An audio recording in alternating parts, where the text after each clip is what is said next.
And Steve and Daniel, thank you for joining us. What a pleasure it is to be in conversation with the two of you to talk about this terrifically important book. And look, it's important for a bunch of reasons. It's important for the significant insights and lessons it offers about the markers of democratic backsliding and the strategies employed by would-be autocrats. It's terrifically important for the warning that it offers, and to us as a country as we try to grapple with the challenges to democracy that stand before us. You note citizens are often slow to realize that the democracy is being dismantled, even as it happens before our eyes. So much of what this book does is reveal for us what that dismantling looks like, so that we can spot it and hopefully do something about it. And I'll also say, I mean, this book is terrifically important for the way that it frames the problems and vulnerabilities of democracy, the ways that it constructively puts the American experience in conversation with that of other countries, and the attention that it pays to rules and norms and their interactions with one another is something that I'm hoping we can talk a bit about. Could you, I'm going to put one of you on the spot to get us going. Could you provide, you've done this before, a thumbnail sketch of the argument of the book as a way to kind of jumpstart us? And Steve, I'm going to turn to you to provide the thumbnail sketch. What is this book doing? Well, it's been a little while since I provided a thumbnail sketch. It does a few things. Maybe most basically, it argues that in the 21st century, democracies die in a very different way than they did historically, particularly during the Cold War. During the Cold War, the breakdown of democracy tended to be much more dramatic, abrupt, and thoroughgoing. You had generally military coups that would dismantle, that would fully remove constitutional governments, that would, in many cases, dissolve constitutions, and you get a sharp break with democratic rule, from democratic rule. And that happens occasionally in the world today, but it's much less frequent, much more common that elected governments, elected presidents and prime ministers use the very institutions of democracy to subvert it, to weaken it, and in some cases to thoroughly dismantle it. That was one point. A second point was simply to raise awareness that this could happen here. I mean, there's a lot of, as you know very well, a lot of good social science research suggests that it shouldn't be happening in the United States. It shouldn't occur in the United States. No democracy, even remotely as rich or as old as American democracy, has ever broken down. So if we go by history, and if we go by empirical evidence, we really shouldn't lose much sleep.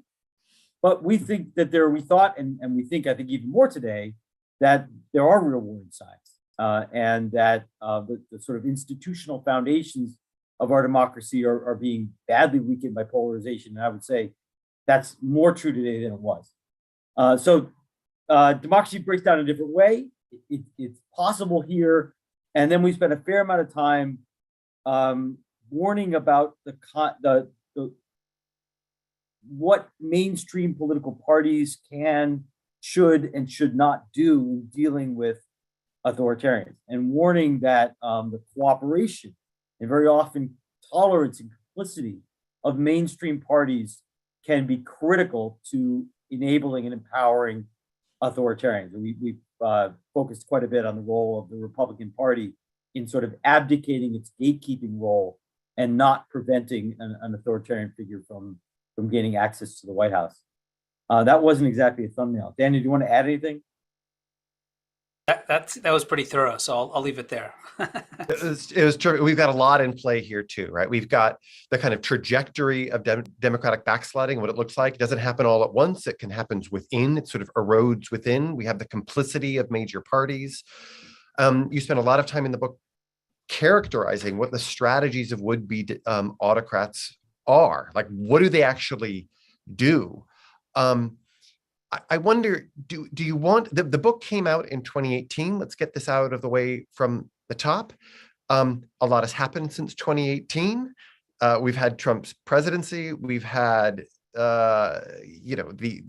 the aftermath, his loss, Biden's first year in power. We're not going to cover all that terrain, like what has actually happened. Are there implications for what's happened, though, for the argument that you've laid out? Are there things that you think need to be altered, changed, refined, or do you feel pretty good about the kind of broad contours of the claims in the book? I'll step in here. So, one of the the event that got us to begin to think about writing this book was in 2015, 2016, actually, 2016, I guess, where there were at least once, but certainly at the presidential debate between Hillary and Trump, and this now seems like ancient history, where Trump was famously asked this question: "Will you accept the results of the election?" And he said, "Yeah, we'll keep you all in suspense. Maybe, maybe not." And Steve and I think, saw each other probably the very next day and just were floored by this. We taught these courses on comparative politics of democratic regimes. We'd studied this scholar who plays a big role in motivating our book, Juan Linz, who taught at Yale for many years, Spanish political scientist. And this was a kind of red, alarm bell for us. And it got some attention, I would say, but it was not, from our perspective, though, this was like the thing that just set us off, realizing this guy is not going to play by democratic rules. I mean, this was a warning sign. And Linz had proposed this kind of litmus test, and that was one of the things. Do you accept the basic rules of the game? And we saw a politician here who wasn't. So, in retro, so that was long ago, of course, before January 6, 2021. And what's so amazing is that even all of those 4 years, and all of the Sturm und Drang of the daily events that were happening, that all of us have now probably forgotten many of these things. The thing that will stick with us, 100 years from now, will be the fact that he didn't accept the election result in 2000, and the attack on the Congress in 2000 and in January of last year. And I think in a very strange way, he warned us, from the very beginning. And a lot of people didn't take that threat seriously. And I think we ought to have taken that threat seriously, as events have proven. So I think in that sense, I feel like our initial worry about this, and people's kind of sort of dismissing, you may remember, people may remember, there was this thing: don't pay attention to what he says, pay attention to what he does. This kind of thing. And actually, we should have paid attention to what he said, because he actually told us what he planned to do. And so that, in that sense, now, where does that leave us today? I guess a second point I would make is that our book was really primarily focused on the kind of ways in which President Trump, as a person, showed some of these kind of attributes of an authoritarian leader, and adopted some of the same techniques. We said that he might, once in office, adopt some of the same techniques as Viktor Orban in Hungary, or Erdogan in Turkey, which is going after the referees of the state, going after the opposition, trying to tilt the rules of the game to his advantage, all of this kind of stuff, which in fact is what he did. But I think the thing that we've learned since then, the thing that we got wrong in a way, was, I think, both Steve and I, and it's kind of implicit in the book, but I think we both believed it, I think we were incorrect, was that the Republican Party would serve as a kind of check on this. And I think the thing that's the lesson that's become clear, both during the 4 years of the Trump presidency and since, in the last year, even more vividly, is that the Republican Party is, that the problem is deeper, it's more endemic, it's broader, and it has to do with the Republican Party. It's not just about Donald Trump. Okay, I want us to come back to this. Is a huge topic, and a really important topic for us to kind of unpack. In the context of the book, yeah, a lot of it is sort of, as you say, is drawing our attention to signs of trouble. And that is characterized by the things that would-be autocrats say, and the kinds of strategies that they employ, the things that they do. And we see then Trump in conversation with, not directly, but metaphorically, kind of with folks in Latin America and in Europe and elsewhere, who have unraveled their democracies. And a central part of your argument is that in order for democracies to kind of survive, to not die, they depend upon some basic adherence to norms. Steve, what are these norms, and why are they so important? Well, we focus on two master norms, and I should be clear from the outset, we're not talking about all norms, and there are all sorts of norms that operate in life and in politics, some of which don't matter very much. It was a norm for the president to have a dog. Trump broke that norm, really doesn't matter. There are many, many, many norms that Trump broke or that were broken during this period that were not that consequential for democracy. We're focusing on two master norms. One of them is what we call mutual toleration, very, very basic. It's recognizing both publicly and in private that your political opponent is a legitimate political actor, is not an enemy, but rather a rival, that they have that they're good, loyal citizens, and that they have every right to be out there doing politics, competing against you, and if they win, to govern. The second, a little more complicated, is what we call forbearance, which is the deliberate use of restraint in exercising one's legal prerogatives, particularly restraint in exercising one's institutional prerogatives. And because the actual formal rules, particularly the US system, which has a very limited constitution, the rules do not cover all behaviors. There are tons of gaps, tons of ways in which the rules of the game can be interpreted. And so it is quite easy, and we've certainly learned this in the United States in the last 5 years, to exploit the letter of the law in ways that utterly subvert and even eviscerate the spirit of the law. And that's actually the way that democracies die in the contemporary period. Political leaders like Viktor Orban or Hugo Chavez or Erdogan in Turkey, systematically exploiting the letter of the law to subvert the spirit. So to avoid that from happening, it's really critical that politicians share a sense, politicians on both sides of the aisle, share a commitment to not doing that, share a commitment to employing restraint. And that's something we observed was both of these norms, mutual toleration and forbearance, were clearly eroding beginning in the late 20th century and in an accelerated fashion in the early 21st century. So it wasn't just Trump. Trump emerges in a context in which these norms, which had been pretty strong in the 20th century in the United States, were already coming undone. So can let's spend some time here.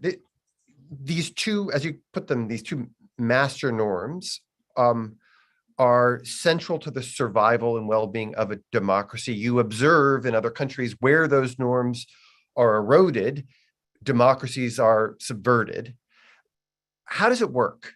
Like what's the trace it out for us? Like when I no longer recognize you as my political opponent, but as my political enemy, what does that set in motion? Or when I no longer abide by this notion of forbearance and there's powers that are available to me that I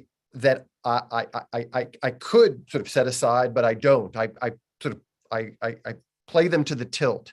What does that set in motion such that downstream we lose our democracy? A couple of things. I mean, in sort of the best case, it just leads to kind of sliding in and out of institutional crisis, constitutional crisis. So in Peru, for example, contemporary Peru, there is an impeachment-like mechanism called you can vacate the presidency if the president is dead, if the president resigns, or if the president is mentally incapable, or morally incapable. And mentally incapable is fine.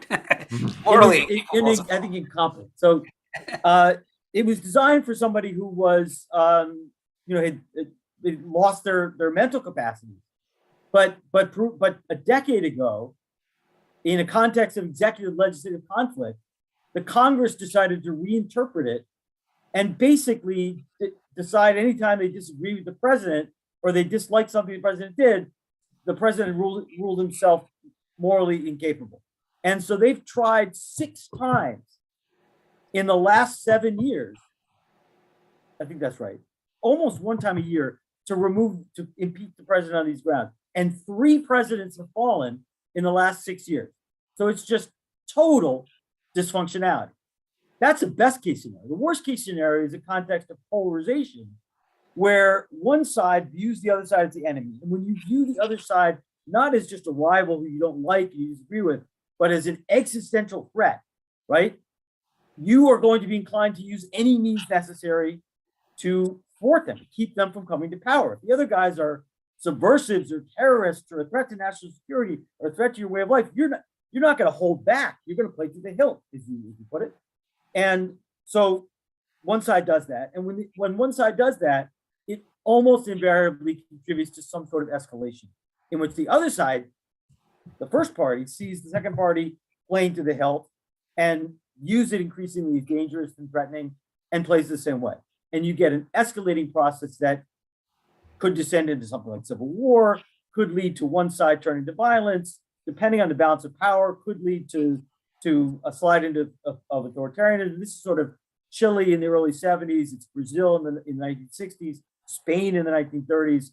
A polarization and escalating constitutional hardball, the use of the law, the letter of the law to subvert its spirit, eventually ends in some sort of breakdown or collapse of the regime.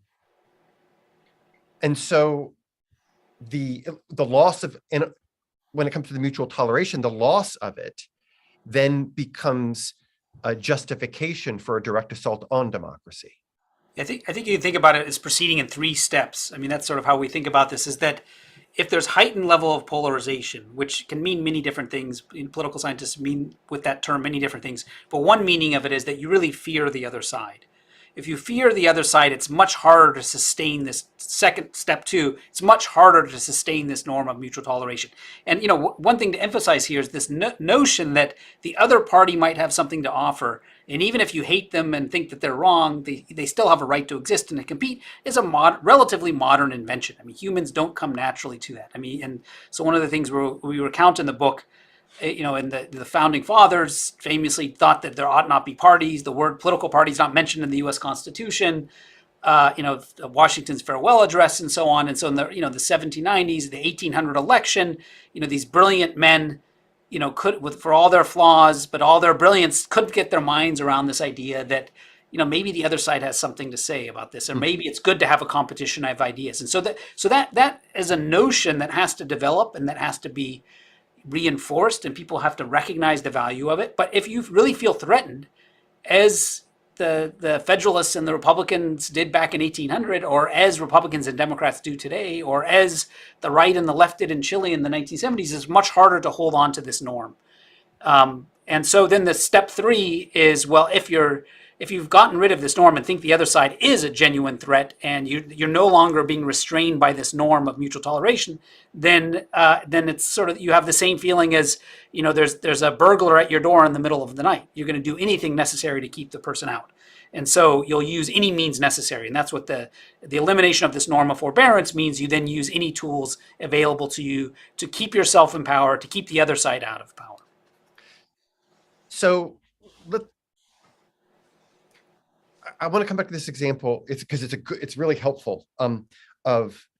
You get to remove the chief executive when the chief executive is seen as being morally bankrupt, right? So and then the worry is that, which appears what's be happening in Peru, is that now that becomes license. If you use that liberally, it becomes licensed to do all the time, and then you have an unworkable government. The natural response then is to say, well, what we need to do is, instead of calling upon people to start exercising self-restraint, we need to do the work of fixing the rule itself. We need some specificity. It should not be morally bankrupt. It should be mentally compromised, and then offer clarity about what that actually means.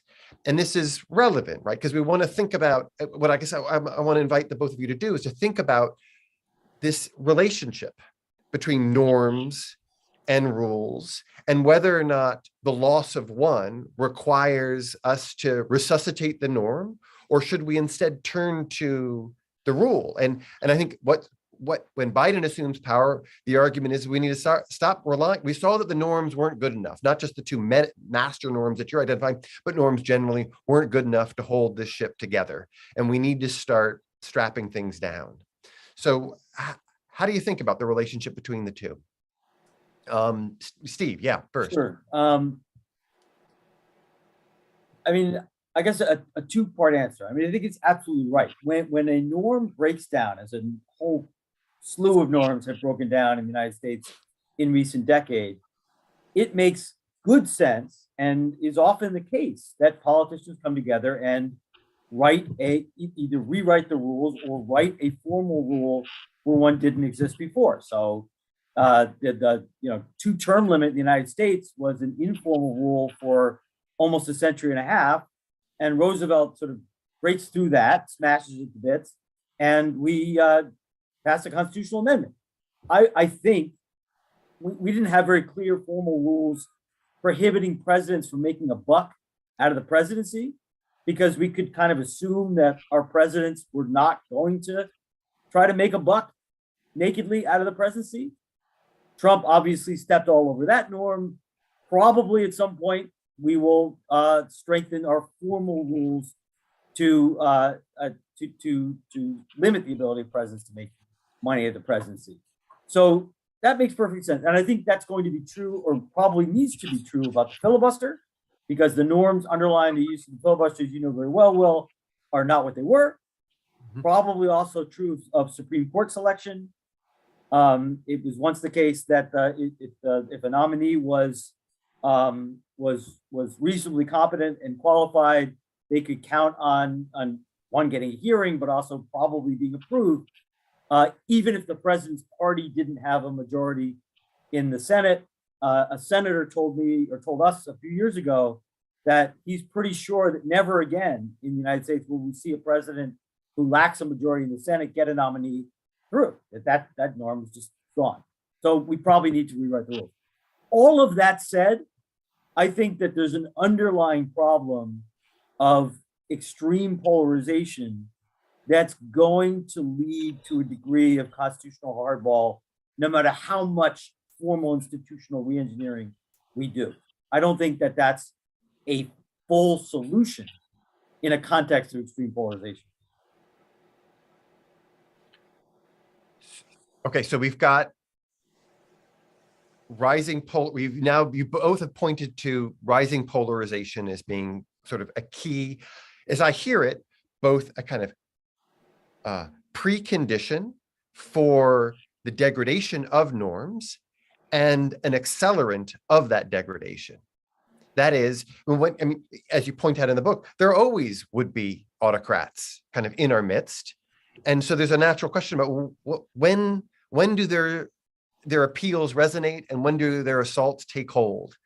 And am I right to hear that, well, one answer is that when in this case, you pointed to polarization, when the parties have become sufficiently divided, that opens up an opportunity for a would-be autocrat to assault democracy, and the forces, the polarization itself can be a kind of tool, or again, an accelerant of those assaults. Does this sound about right?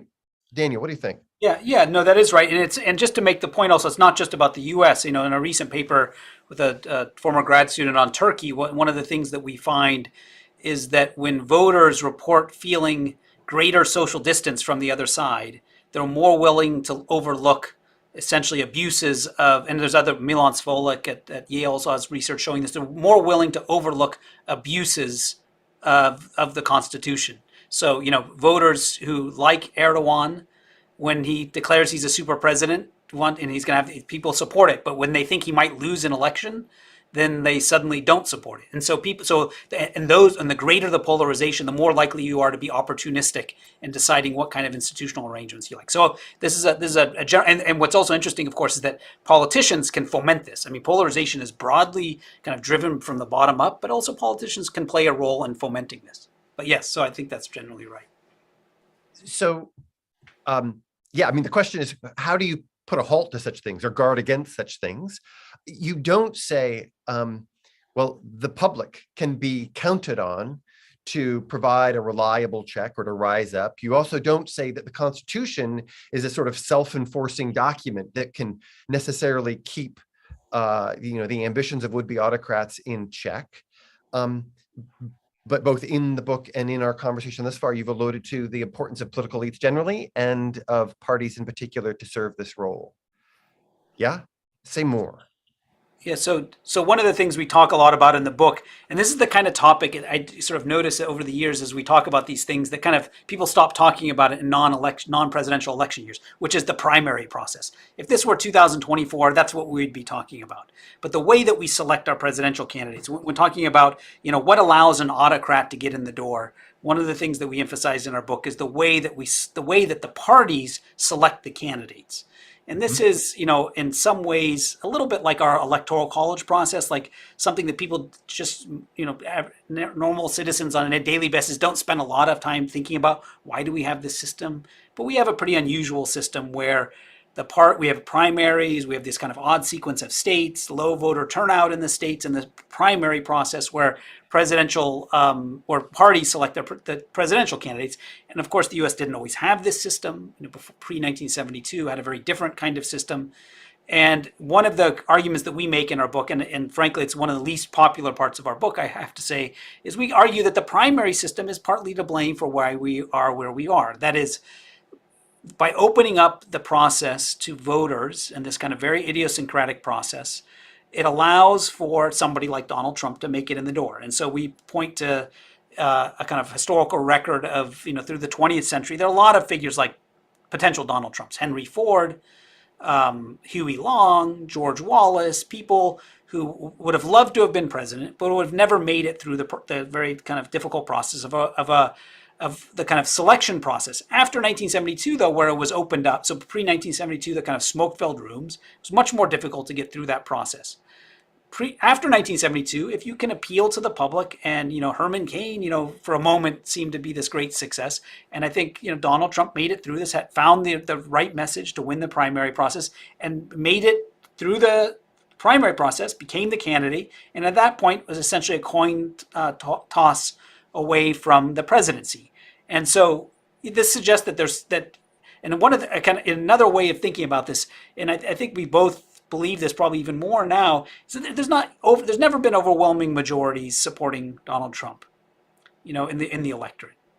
And this is a pretty small segment of the electorate, but within the Republican primary selectorate, this mattered a lot. And so the rules of the game, in a lot of ways, determined why we ended up with Donald Trump much more than any of these kind of things that people think are kind of bottom-up processes, post-industrial economy, demographic change. All of these things matter a lot, but it change the rules of the game, you get a very different outcome. Yeah. Okay. So in the spirit of making you even less popular than you are right now, but if the rise of primaries is a cause for concern, do you also want to lament the changes in the Electoral College such that it's now effectively just an accounting mechanism? That we don't look to the independent judges of members of the Electoral College, electors, to step in and offer a corrective, as the founders would have had. They would have said they too would not have countenanced a Donald Trump. We're elitist, but we're not that elitist. We believe in direct presidential election. Yeah, okay. Yeah, and I think there's a really important difference there. So I would say get rid of the Electoral College, but keep kind of more of a role for party leaders in selecting candidates, because democracy at the end of the day is about competition among the leaders of parties or parties, and the internal selection process is in some ways the democratic criteria matter in my mind less for that process than for the general election process, where you have a nationwide election selecting between two candidates. Let's have it all. Let's get rid of the Electoral College. But when it comes to selecting the leader of parties, I think the democratic criteria that one uses can be not as strict, essentially. So we are perhaps in this unusual position of thinking like reduce the power of democracy within parties in the primary process, but increase the role of democracy for the national election process. So, right. You've underscored the importance of parties then as providing a meaningful check on the aspirations of these demagogues. You also pointed to, at the top, and as you do in the book, the fact that one party, the Republican Party, no longer is serving that function, and that they are in the throes of Trumpism, if not Trump himself. I wonder what are your reflections, though, on the Democratic response? The story that you were telling earlier about the loss of norms is that you see this vicious cycle and this escalation, right? And so what you would take away from that is to say, well, the Democratic Party, rather than becoming the champion of democracy, this is an existential fight after all, against an extreme Republican Party who is perfectly willing to take off the gloves and play constitutional hardball.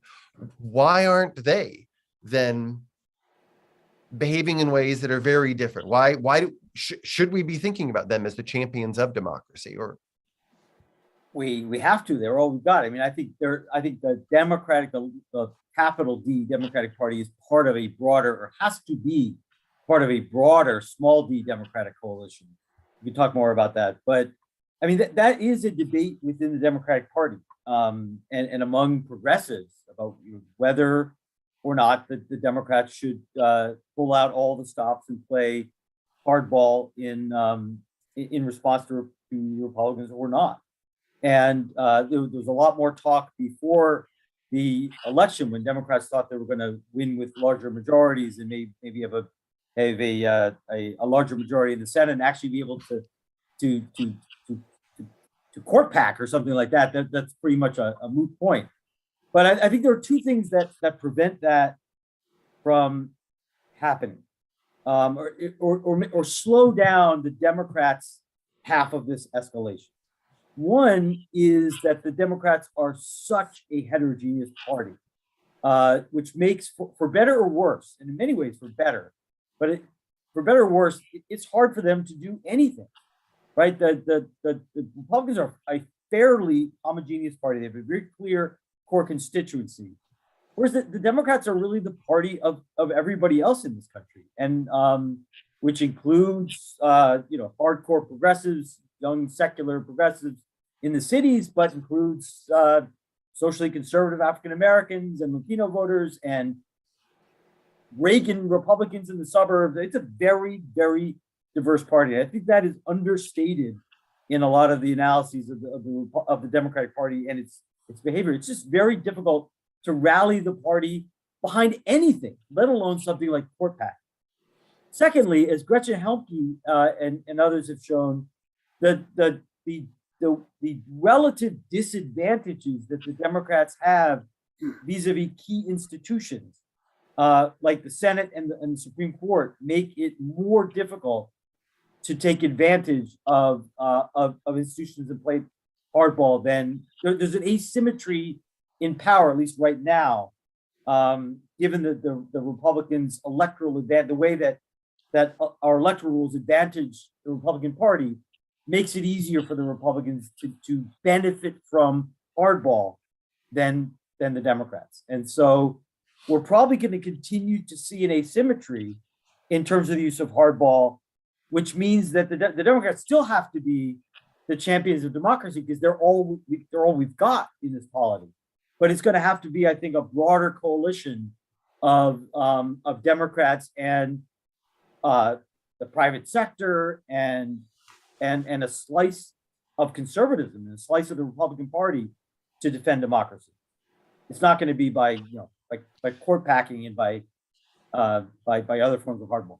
Yeah. So another way of thinking about this is that this sense that there's a choice to be made, that should Democrats fight with hardball or not, is a kind of it's a moot point, because essentially Democrats aren't in a position to play hardball. Or if they are in such large majorities, it's not really justified. And so in some sense, this kind of fiction, I think it's a bit of a false kind of dilemma that Democrats face. Oh, if we get in power, should we pack the court? Well, Democrats aren't in a position to do that. In the moment that they are, it's kind of hard to justify. So I think the question much more is, how do we get out of the situation where Democrats aren't winning majorities, or winning majorities of the electorate, but not winning majority of let's say in the Senate or in the White House, which I think is not just a question about what's good or bad for the Democratic Party, but I think suggests an uneven playing field. And if you're a big believer in competition as just a normative value, it runs counter to the very notion of competition. It's an unfair competition. It's still a curious notion. No, I mean, I guess I'd say it's, look, there are big challenges that Democrats would like to set to work on. Think climate change. They can't get from here to there. It's a looming crisis. And the court, given its current composition, is likely to represent a greater constraint on the government's ability to meet that crisis by virtue of the three most recent appointments. And so in that way, I think there's certainly an argument, and we hear this on certain portions of the left, for sort of saying, look, the other side has taken off its gloves and no longer recognizes our legitimacy. We need to do the same because there is this big looming crisis, namely climate change, or we could think of any number of other policy domains. Yeah, but they got to learn how to make a carve out for the filibuster for the John Lewis Voting Rights Act before they have the political power and political ability to expand the court. I mean, they're nowhere close. Daniel's right. Yeah. Okay. Say a bit about, I mean, some of the fixes, when we think about fixes, that are going to be about, I think what you're saying is Democrats need to win more seats, because the only way democracy is going to be saved domestically, at least, is through one party, given what's happening in the other. There also is the work of writing new rules in the face of, the lessons that we've learned about the vulnerabilities of certain norms or the inadequacies of certain norms. What does the work of rejuvenating norms, though, look like? Like, what does that look like? I mean, do we have, presumably, I mean, norms are vulnerable, that's true, and we can lose our way, but they can also have a rebirth of one form or another, can't they? And if so, what does that look like? Good question. So I think I don't have a great answer to that question, in part because I think norms are ultimately going to be endogenous to the new political settlement. I mean, I think the authoritarian, we're in for a period of much more Praetorian, much more gloves off political struggle, in which, I mean, even our defense of norms in 2017, many people considered quaint. Now even we consider it quaint. I mean, we're just beyond. Most of the norms that we're talking about, maybe preserving, are just smashed into pieces in the floor at this point. So there needs to be a political settlement. There needs Trumpism needs to be defeated politically. That doesn't necessarily mean that the Democrats need to win elections, but a broad anti-MAGA coalition needs to achieve a political victory. That's going to take time. That victory, if and when it happens, will probably bring a certain amount of institutional reform. And I think only once those two things have happened will we be in a position to think about what the emergent norms are. I know that's a little bit of a punt.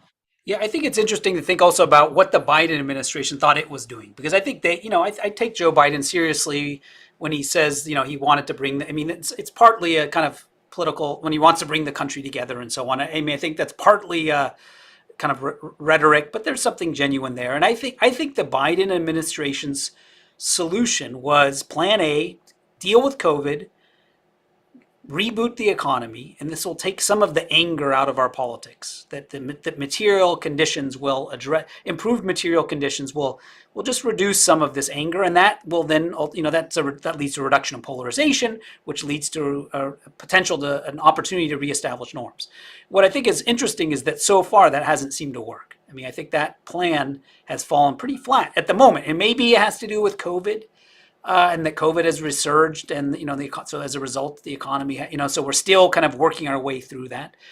I would say that's a plausible. If even knowing what we know now, there's a lot of debate. Should have the Biden administration protected voting rights before trying to do what the stimulus or infrastructure bills and so on. I think even knowing what we know now, probably they did the things in the right sequence, because I think there's a lot of historical evidence that suggests improved economic conditions help a lot, and that in economic moments of economic crisis are more dangerous for democracy. So I think that makes a lot of sense. And in some ways, perhaps we're just not fully through that whole cycle.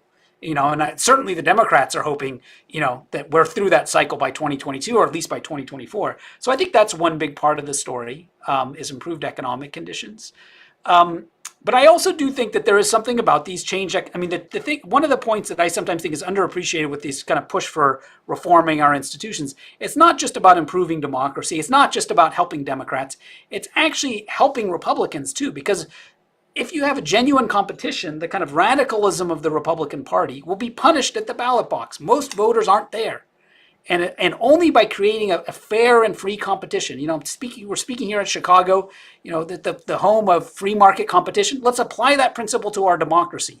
And if you have and if the Republican Party were a firm in a free market competition, it would not survive in the way that it's surviving today. It would be forced and compelled to moderate. And so I think that these democratic reforms that a lot of people are pushing for, maybe in the short run will kind of provoke a backlash and resistance, but at the end of the day are about creating a fair and free competition. And I think that the Republicans ultimately will moderate as a result of that. And it's only in those conditions under which a kind of norm rebuilding can take place. Yes, and yet then we don't really need the norms, right? I mean, if they moderate, the norms presumably are doing work insofar as they're constraining extremism. And if we do away with the extremism, then there's less need for it. So it becomes very tricky. We're getting a bunch of questions and I want to bring the audience in. And so, and we're on this topic of like, how do we roll it back, or how do we, put the genie back in the bottle, or I don't know what the right metaphor is here. Stephen, you brought up this example from Peru, and we've got a question about it. Guillermo asked, how would you break this vicious cycle of repeated efforts to impeach that are presumably ping-ponging across the various parties? What would it mean to say, all right, guys, we need to stop? What does a fix look like? Well, it's difficult in Peru. I mean, the short answer is politicians need to sit down and hammer out a pact. My colleague, political scientist Alberto Vergara, proposed even before the last presidential election that the new president and the president of Congress have to sit down and reach a pact that said, the Peruvian constitution also allows the president to dissolve the Congress and hold a new election, which is something that Congress fears. So he suggested a pact that says, I won't dissolve, you don't impeach. And sort of start with that. One of the problems in Peru, though, which is very different from the United States, is Peru has no political parties and has no re-election for anything. You can't get reelected to dog catcher or babysitter in Peru. Everybody's banned from re-election. So you've got a very fragmented, short-lived parties and amateur politicians with incredibly short careers. So everybody has short time horizons. Everybody's operating with the shortest of time horizons. And nobody cares about their reputations. People don't care about the institutions they are working in, and they don't care much about precedent, which makes it really hard to reach an agreement, sort of the sort of pact that could become a norm that takes root. So in Peru, it's really, really hard. I think eventually they're going to have to reach a point where and they're not quite there yet, where politicians learn that this is just that they can't. Everybody's losing. That everybody's losing, right? Yeah. But the problem is that political careers are so short that nobody quite realizes the costs. Yeah. Anyway, go on. So norms don't die all at once. That you had pointed to, 2016, there was this thing that happened. You're like, this is real trouble. But there's a back history as well. And we might think about, Carolyn asks, what were the earliest signs that you identified that the norms were eroding? Gingrich, the Tea Party, other more nuanced details? And this could be, you could answer with regard to the United States or another country. How are we to think about the kind of trajectory of the erosion and loss of norms? I think you can go back easily to the 1990s and the Gingrich era as a beginning. I mean, there's also some stuff in the 1980s as well, but the partisan impeachment of Bill Clinton, I think, was a rupture, was unprecedented. It was unprecedented, certainly for a few generations. The Gingrich government shutdowns, which is a clear case of constitutional hardball. If you don't give us what we want, we'll just shut the government down. That was a new level of hardball. So there were signs in the 1990s. In terms of mutual intolerance, Gingrich really began to peddle treating the Democrats as enemies. But you mentioned the Tea Party. I think it was the rise of the Tea Party that really led this to take hold in the Republican Party. You saw in the discourse of Sarah Palin, in a bunch of the candidates in 2012, in the new Congress in 2010, a sense that the Obama presidency was not fully legitimate, that maybe Obama wasn't even an American, that Obama didn't love America. Mainstream politicians, Rudy Giuliani, who at that time was not a nut, but rather a mainstream politician, said Obama didn't love America. I mean, that's pretty new stuff, at least for a couple of generations since McCarthy. Can we say a bit about the media? That is, you've talked about the parties as functioning as kind of gatekeepers, about who they nominate. Adam is wondering about, the role that the media might play as serving this gatekeeping function, and their willingness, indeed their incentives to give airtime and even credence to Trump seem to play an important role in his rise to power.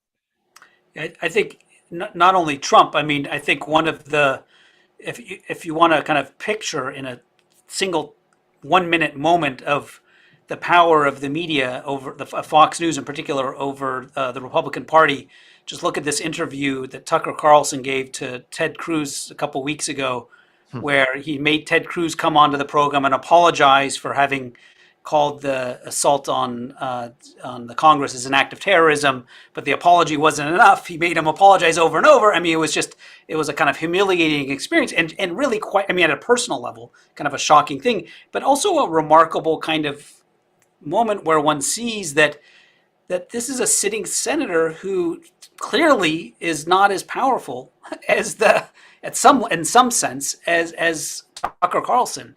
And and I think the point here is that it's not only the media, but that the audience that Tucker Carlson and Fox News is able to speak to, and the media to the right of Fox News. And that what this does is it drives the electorate in a way that Republican politicians, even somebody like Ted Cruz, has to worry about his right flank. So I think it's the combination of this highly polarized media environment, as well as features of our institutional system that Ted Cruz wins statewide office, but if you're talking about a kind of congressman from a 90% Republican district, he has very little, or she has very little to worry about anything to the left. And so whatever Fox News says, this is what you have to respond to. So, and there's a kind of usual story that gets told about how we ended up in this environment, which is, that there was kind of deregulation of the fairness doctrine in the media in the late 1980s, and that this gave rise to Fox News. And I think there's actually a lot to this. I mean, I think actually a cross-national view is quite useful here, because, I spent a lot of time in Germany and in Europe, and when there's a larger public role for the media, so when the public sector section of the media, so the equivalent of PBS, has a larger market share, it exerts market pressures, I think, on the way that media covers things. And so I think in the situation as we are in the United States, we're much more vulnerable to these kinds of pressures in a much more polarized media. We've been talking about national politics. Amy Carr is wondering about what's happening at the level of states, one might say even at the level of local governments. Are the same kinds of dynamics in play? Should we be looking, are the two master norms the right norms to pay attention to, both domestically and abroad? How do we think about democracy unraveling, not just in terms of what's happening at the head, but what's happening down below? That's an important question. And I should say at the outset, we're not experts on American politics, either at the head or at the local level. So I don't personally know a lot about what goes on at the state and local level. I study political parties in Argentina, but or at least that's my day job. But there's clearly a lot of variation, but there is pretty good evidence. This is one of the things that worries me the most. Daniel mentioned that when we wrote How Democracies Die just 5 years ago, we did not see the Republican Party as an authoritarian or an anti-democratic party. We saw it as a party that had abdicated its gatekeeping role, that had made a big mistake in allowing Trump to come to power, but one that would ultimately be able and willing to contain Trump. And we were wrong. And really, from top to bottom, and there's pretty good evidence at the grassroots level, at the county party level, not in every county, at the state party level, the Republican Party is even more radicalized than it is at the national level. And this is having an impact. There's at least some research, I think of recent work by Jake Grumbach, that shows that Republican control over state legislatures and governorship results in more authoritarian government. And this is going to matter a lot as we head into the particularly 2024 electoral season, because we have an electoral system that's really vulnerable. Unlike most democracies have independent, usually national, federal agencies that are basically neutral referees that are run by professionals, independent of the parties, that administer elections. Our system of elections is run by partisans. Sometimes they're elected, sometimes they're appointed, but they're basically partisans. And so we relied on what we were talking about earlier. Our system relied very heavily on forbearance, on local or state election officials doing the right thing, just doing their job and not taking advantage of their position to benefit their party. But there has been movement, not everywhere, but at the local and state level, by Stop the Steal activists, in effect, by Trumpist activists, to capture the local and state election administration. And which can have, and our system is just not prepared for local partisans to play constitutional hardball in local or state elections. Just very quickly, I mean, I think the future of our democracy may hinge less on whether or not the John Lewis voting rights bill passed, and more, at least in the short run, on who wins the governor's races and secretary of state's races in Wisconsin and Georgia and Arizona and Michigan and Pennsylvania. So if you're concerned about American democracy, pay attention to those races and do whatever you can do to make sure that democracy is protected at the state level. With an eye towards 2024, say a little bit, what is the thing though that might happen? Tell us a positive picture here. If we've just got 2 minutes here. Let's say that democracy holds, that 2024, whatever the outcome is true to the actual vote.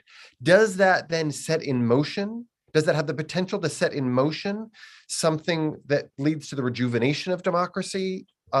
Or are we going to be tottering right at the edge for some time? Let me speak briefly, so I'll let Daniel say something more eloquent to follow me. But when I need to put myself to sleep at night, my view, my more optimistic view is this. I think we are going to be at the edge for a while. I think we're headed for a rough patch, a period of pretty nasty politics and periodic crisis. And it may extend beyond 2024. There are going to be some rough elections. But I think in the medium term, there's a pretty good chance that we come out the other side as a pretty unprecedented multiracial democracy. My own view is that the issue of race and racial diversity is at the core of what's polarizing our politics, but that the particularly among younger generations, a multiracial democratic majority exists and is growing. Folks who are younger than me are much, much more supportive of and tolerant of diversity and supportive of the kinds of laws and practices that make racial equality possible than any generation before. And so I think there's a possibility that in 10, 20 years, after a very rough period, that we become the sort of multiracial democracy that really has never existed and that could be a model for countries across the world. I can't Okay. improve on that, so I think I'll leave Steve with the last word. All right. Well, it's a terrific one. Steve, Daniel, thank you for this conversation, for your insights, for this fantastic book, which we continue to read and reread. And thank you all for joining us for this most recent installment of the Democracy series. It's a joint initiative that brings books and authors on this critical topic.